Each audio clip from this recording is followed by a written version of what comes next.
కరీంనగర్లో ఎండలు నిప్పుల కొలిమిని తలపిస్తున్నాయి. పెరిగిన ఉష్ణోగ్రతలు వేడిగాలులకు అల్లాడుతున్నారు ప్రజలు. జిల్లాలోని కోల్మైన్ ప్రాంతంలో ఎండలకు ప్రజలు తీవ్ర ఇబ్బందులు పడుతున్నారు.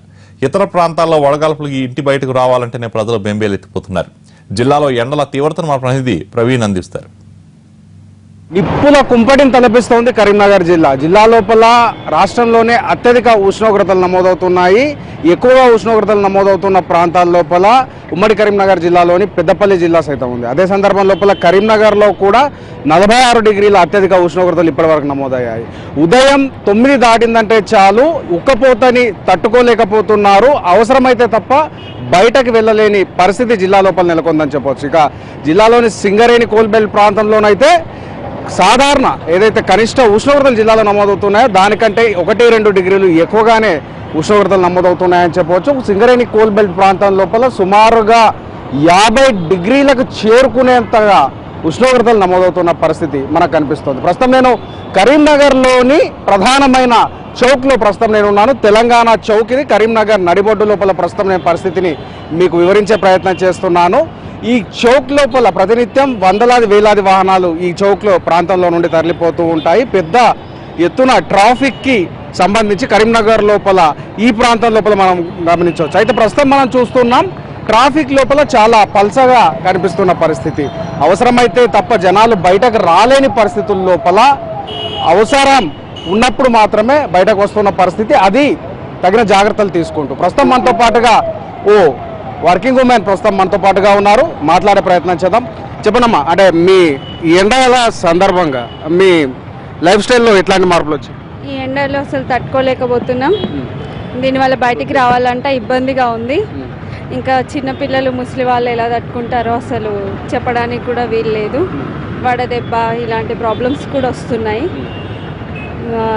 దీన్ని మనం నివారించలేం, కానీ ఎవరు బయటికి రాకుండా ఉంటే బెటర్ అనిపిస్తుంది. కానీ వర్క్స్ తప్పదు కాబట్టి బయటికి రావాల్సిన పొజిషన్. నివారించలేం కానీ కొన్ని ప్రికాషన్స్ తీసుకోవచ్చు కదా. ఎలాంటి ప్రికాషన్స్ మీరు తీసుకుంటున్నారు? మీరు బయటకి వర్క్కి వస్తున్న సందర్భంలో కానివ్వండి, మీ ఇంట్లో కానివ్వండి, ఎలాంటి మార్పులు వచ్చాయి? ప్రికాషన్స్ ఎట్లాంటివి తీసుకుంటున్నారు? అంటే ఇలా కవర్ చేసుకోవడము, హెడ్ని కవర్ చేయడం కానీ, లేదంటే గొడుగులు ఇలాంటివి వాడడం వల్ల కొంచెం తగ్గుతుంది. అయినా తట్టుకోలేకపోతున్నాము. ఇంట్లో కూలర్లు అవి వేయడం వల్ల కరెంటు బిల్లు కూడా ఎక్కువగా కావడం కూడా జరుగుతుంది. అది కూడా ఎఫెక్టే. ఇంకా చాలా హీట్గా ఉంది, తట్టుకోలేదు. స్కిన్ అలర్జీస్ ఇలాంటివి కూడా రావడం జరుగుతుంది పిల్లలకు కానీ వాళ్ళకి. గతంతో పోలిస్తే లాస్ట్ ఇయర్తో పోలిస్తే ఎట్లా ఉంది సార్? ఈ ఇయర్ చాలా ఎక్కువగా ఉంది. సమ్మర్ అంటే హీట్ ఎక్కువగా ఉంది.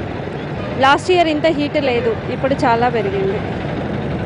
సో ఇది ఒక వర్కింగ్ ఉమెన్కి సంబంధించిన అనుభవం. ప్రస్తుతం నేను ఇదే చౌక్ లోపల ఒక ఆటో వాళ్ళ దగ్గరికి వెళ్ళి దీనికి వేడికి సంబంధించి ఎండ వేడిమికి వారు ఎలాంటి ఇబ్బందులు ఎదుర్కొంటున్నారో తెలుసుకునే ప్రయత్నం చేస్తాను. ప్రస్తుతం నాతో పాటుగా ఒక ఆటో వాళ్ళ ఉన్నారు.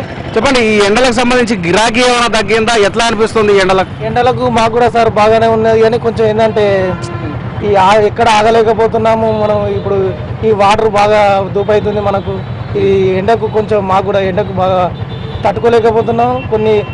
ఎన్ని పరిస్థితుల వల్ల మాకు గిరాకులు కూడా పర్లేదు, కానీ ఎండకు మా వల్ల అయితే లేదు సార్. కొంచెం అంటే బాగా ఎండలు ఉన్నప్పుడు ఏమైనా అంటే ఆటో తోలడం ఆపుతున్నారా? రెస్ట్ లాంటిది ఒక 2 hours ఆపుతున్నాం సార్. దానివల్ల ఇక కొంచెం మేమే చెట్ల కింద పెట్టుకుని లంచ్ టైంలో ఇంటికి వెళ్ళి అక్కడ కొంచెం రెస్ట్ తీసుకొని మళ్ళీ 5 నుండి ఇట్లా 10 వరకు నైట్ పూట సాయంత్రం పూట మాకు గిరాకులు ఉంటున్నాయి sir. Okay, thank you sir.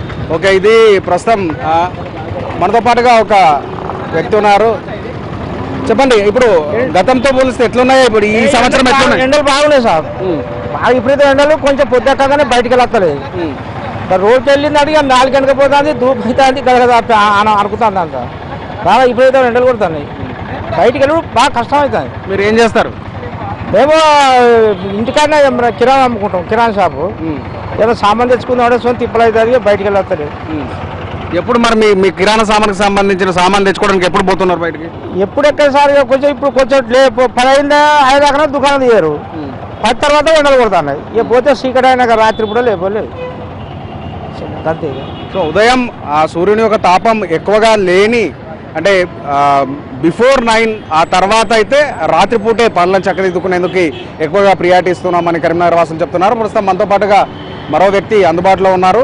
చెప్పండి, ఈ ఎండలో చూస్తుంటే ఎట్లా అనిపిస్తోంది? మీ వర్క్ టైమింగ్స్ ఏమైనా చేంజ్ చేసుకున్నారు? ఈ ఎండలను బట్టి చాలా మంది వర్క్ టైంని చేంజ్ చేసుకున్నారని తెలుస్తుంది. వర్క్ టైమింగ్స్ అంటే మన ప్రొఫెషనల్గా వర్క్ టైమింగ్ చేంజ్ చేసుకోలేము, కానీ కాకపోతే ఎందుకంటే గత కొన్ని సంవత్సరాల నుంచి చూసుకుంటే ఇప్పుడున్నంత ఎండలు ఎప్పుడు లేవు. ఇప్పుడు చాలా ఎండలు ఉన్నాయండి విపరీతంగా. బయట వెళ్ళడానికి అంటే అసలు వెళ్ళలేని పరిస్థితి. మార్నింగ్ 8 నుంచే ఎండలు స్టార్ట్ అవుతున్నాయి. ఈవినింగ్ 5-5:30 వరకు కూడా 40, 44, 46 అట్లా టెంపరేచర్ బాగా పెరిగిపోతుంది. మామూలుగా అయితే ఆ గతంలో కొన్ని సంవత్సరాల కింద అయితే ఈ ఎండాకాలం టైంలో ఇంతగానో వేడి ఉండేది కాదు. కానీ ఇప్పుడు ఏంటి అంటే ఒళ్ళంతా వేడవుతుంది, ఇట్లా ఉబ్బరపోతే భరించలేకపోతుంది, మొత్తం బట్టలన్నీ నడిచిపోతున్నాయి. మన ఆఫీసులకు కానీ ఎక్కడికి వెళ్ళినా కూడా మనం అయితే ఏసీలలో కూర్చోలేని పరిస్థితి. కనుక మామూలుగా అయితే బయట తిరగలేకపోతున్నాం, విపరీతంగా ఎండలు కొడుతున్నాయి.